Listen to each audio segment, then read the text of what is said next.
వరంగల్ జిల్లా గీసుకొండ మండలం గొర్రెకుంటలోని శ్రీ కట్టమల్లన స్వామి దేవాలయంలో రాత్రి గుర్తు తెలియని దుండగులు ఆలయంలోని హుండీ పగలగొట్టారు. అలాగే సీసీ కెమెరాలు ధ్వంసం చేసి హార్డ్ డిస్క్ కూడా తీసుకెళ్లినట్లు ఆలయ ఈవో నాగేశ్వరరావు అన్నారు. రంగంలోకి దిగిన గీసుకొండ పోలీసులు దర్యాప్తు ప్రారంభించారు.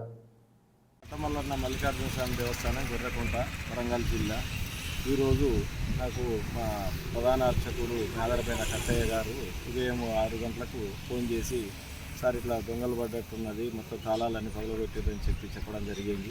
నేను వెంటనే సిఐ గారికి ఎస్ఐ గారికి కూడా ఇన్ఫార్మ్ చేయడం జరిగింది. సిఐ గారు ఎస్ఐ గారు కూడా వచ్చేసి వేలిముద్రలు సేకరణ కూడా చేయించుకోవడం జరిగింది. కాబట్టి తాళాలు కూడా పగలగొట్టేసి ఇల్లు అన్నీ పగలగొట్టేసి డోర్ పగలగొట్టేసి మొత్తం ధ్వంసం చేయడం జరిగింది. అదే మాదిరిగా వచ్చేసి సీసీ కెమెరాలు కూడా ఫుటేజ్ ఇట్లా దొరుకుద్దన్న ఉద్దేశంతో కూడా ఆర్టీసీ కూడా తీసుకొని పోవడం జరిగింది వాళ్ళ దొంగలు. కాబట్టి ఇది ఎవరో తెలిసిన వాళ్ళే ఉండేటట్టు ఉంటుందని చెప్పి కూడా పోలీసు వారు కూడా అనుమానం వ్యక్తం చేయడం జరుగుతుంది. కాబట్టి ఇలాంటి సంఘటనలు జరగకుండా పోలీసు వారు కూడా తగిన చర్యలు తీసుకోవాల్సినదిగా మీ ద్వారా నేను కోరుతున్నాను.